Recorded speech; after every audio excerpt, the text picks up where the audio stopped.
শুভ সকাল। আশা করি ভালোই আছো বন্ধুরা, আমিও ভালো আছি। আমার পূর্ববর্তী ভিডিওর আলোচনার বিষয়বস্তু ছিল এসো নিজ করি 5.3, যা মূলত ছিল সংখ্যামালাকে ভাষায় প্রকাশ।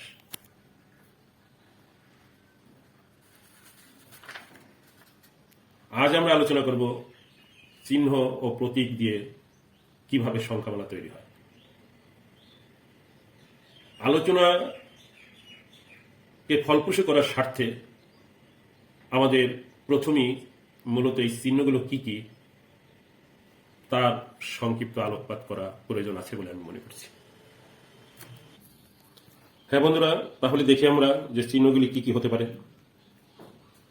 দেখো, আমরা এটা সবই জানি, তারপরেও আলোচনার স্বার্থে প্রয়োজন আছে বলে আলোচনা রাখছি। দেখো, এটাকে আমরা কি বলি? প্লাস। এটাকে কি বলি? মাইনাস। এটাকে আমরা বলবো বিয়োগ। এটাকে প্লাস, এটাকে বলবো যোগ। এটাকে এই একটা চিহ্ন, এটাকে আমরা কি বলবো? গুণ। এটাকে কি বলবো? ভাগ।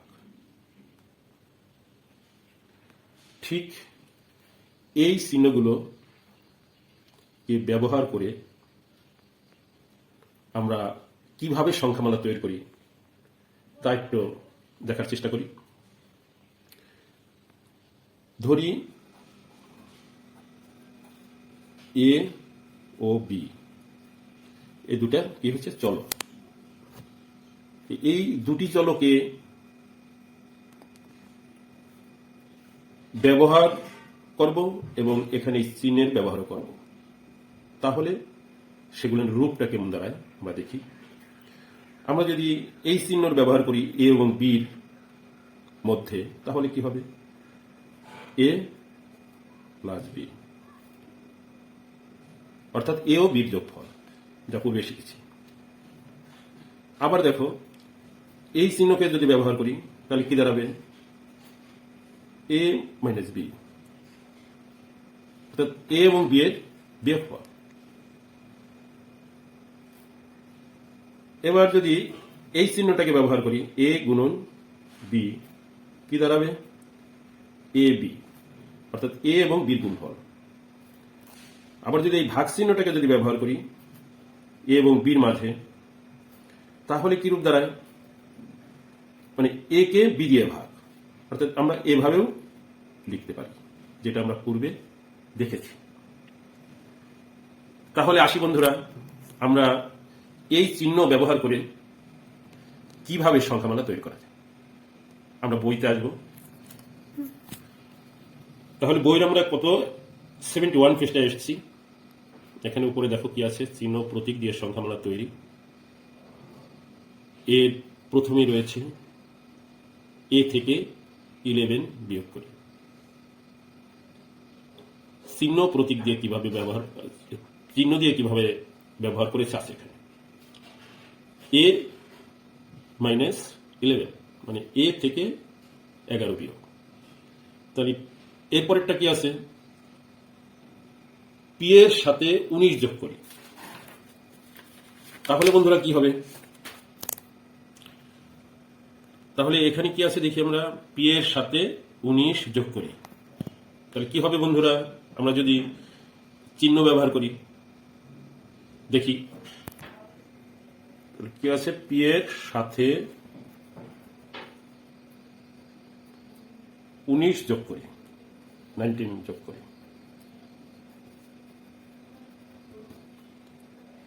এখানে মূলত কি ব্যবহার করব? এই চিহ্ন সাথে আবার এখানে যোগ কথাটা উল্লেখ করা হয়েছে। তাহলে নিশ্চয়ই আমাদের কোন চিহ্ন বসবে? যোগ চিহ্ন।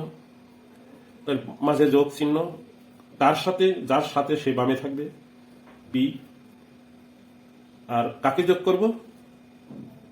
19। ক্লিয়ার? ঠিক এরকম হতে পারে যে যদি বলে যে এক্স এর সাথে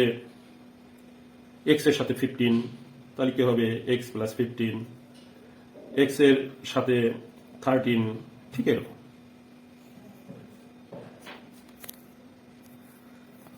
তাহলে বন্ধুরা দেখো পি এর সাথে 19 যোগ করি, কি হলো আমাদের? পি প্লাস বা যোগ 19। এবার দেখো এরপরে আর বিষয় দেখতেছে, সি কে 3 দিয়ে গুণ করি। তাকে সি কে 3 দিয়ে গুণ করি।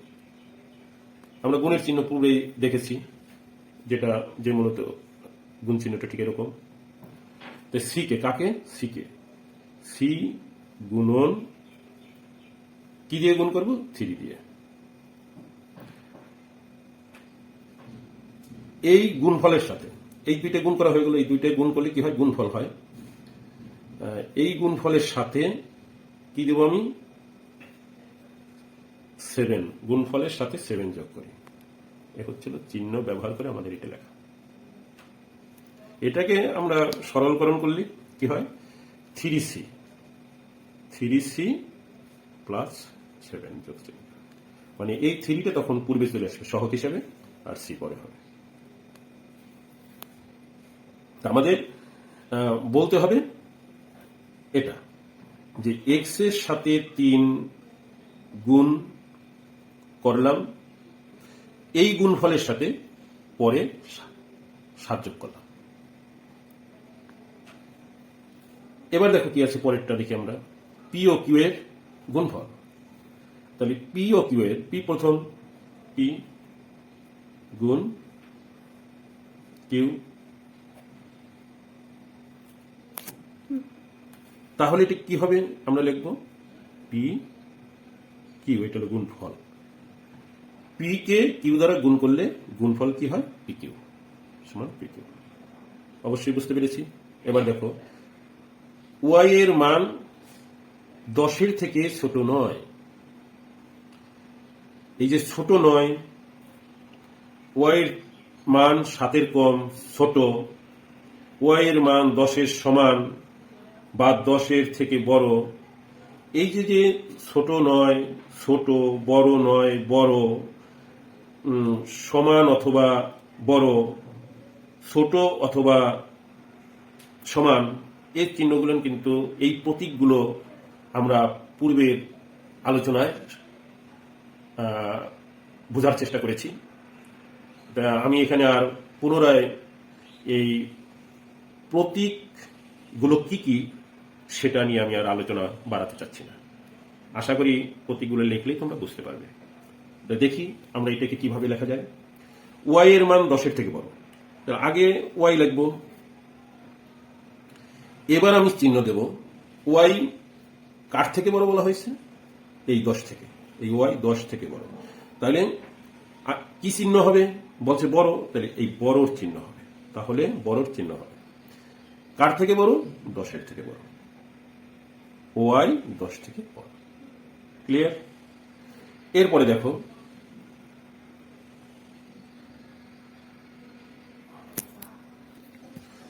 সরি, এখানে ভাষায় লেখা আছে ওয়াই এর মান 10-এর থেকে ছোট নয়, আমি বড় নয় লিখে নিয়েছি।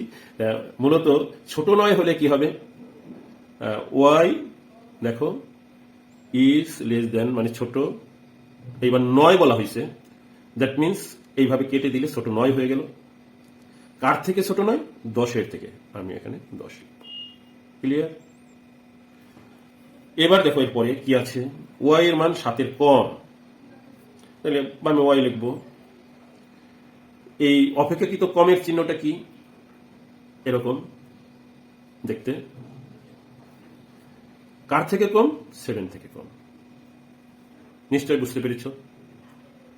এরপরে দেখো বন্ধুরা, এরপরেরটা কি আছে, ওয়াই এর মান 10-এর সমান বা 10-এর থেকে বড়। তাহলে কি কি চিহ্ন হবে? সমান চিহ্ন একটা হবে, আর ওর সাথে বড়র প্রতীকটা হবে। তাহলে দেখো এখানে কার প্রথম বামে আমরা ওয়াই লিখে নেব, ওয়াই। এখন এটা কার থেকে বড়? 10-এর থেকে। আবার বলেছে 10-এর সমানও হতে পারে, 10 থেকে বড় হতে পারে, আবার 10-এর সমান হতে পারে। সমান চিহ্নটা আমরা এইভাবে দিই। এটাকে আমরা এই প্রতীকের মাধ্যমে এইভাবে প্রকাশ করতে পারি। এরপরে দেখো কি আছে, এক্স কে 2 দিয়ে ভাগ ও ভাগফল থেকে 5 বিয়োগ। x কে কি দিয়ে ভাগ? 2 দিয়ে ভাগ। তাহলে সেটাকে আমরা কিভাবে করতে পারি? x কে 2 দিয়ে ভাগ ও ভাগফল থেকে 5 বিয়োগ। এখানে কিন্তু প্রতীকের ব্যবহার হবে না, এই জায়গায় এসে আবার কিসের ব্যবহার হবে? চিহ্নের ব্যবহার হবে। প্রতীকের ব্যবহার হলো আমাদের কোনটা? এই একটা, এখানে একটা, এখানে একটা, 3টা। আর এগুলো মূলত আমাদের হচ্ছে কি? চিহ্নের ব্যবহার। চিহ্নের ব্যবহার করে সংখ্যামালা তৈরি এগুলো। আর এ 3টা মূলত আছিল প্রতীক ব্যবহার করে সংখ্যামালা তৈরি। এটা আমাদের কি চিহ্ন? এখানে কি প্রতীক না চিহ্ন ব্যবহার হবে? চিহ্ন ব্যবহার হবে। তাহলে কি হবে? এক্স এর চিহ্ন দিতে পারি 2 দিয়ে ভাগ। এই ভাগফল থেকে কত বিয়োগ করব আমি? এটাকে আমরা ব্র্যাকেটে রেখে দিলে পরে, তার কারণ এটা একটা জিনিস, এ থেকে আমি কত বিয়োগ দেবো? 5 বিয়োগ দেবো।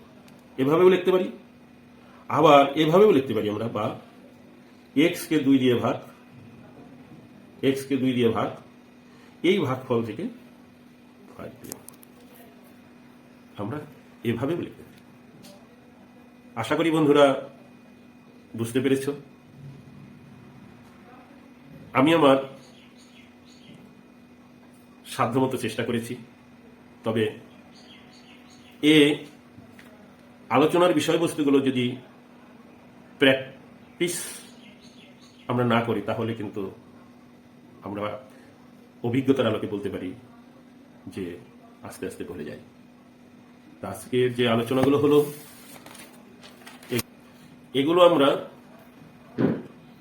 বারে বারে প্র্যাকটিস করব, চর্চা করব, তাহলে অতীব সহজ থেকে সহজতর হবে বলে আমি আশা করছি। ঠিক আছে বন্ধুরা, আমি আর আজকে আলোচনা দীর্ঘায়িত করব না। তবে হ্যাঁ বন্ধুরা, আমি ভালো থাকবো ঠিক তখনই যখন আমাকে তোমরা বেশি বেশি করে সাবস্ক্রাইব করবে। আজ আর নয়, আবার দেখা হবে বন্ধুরা। তোমাদের পরিবারের সকলের সুস্বাস্থ্য কামনা করে আমি আজকের মতো এখানেই শেষ করছি।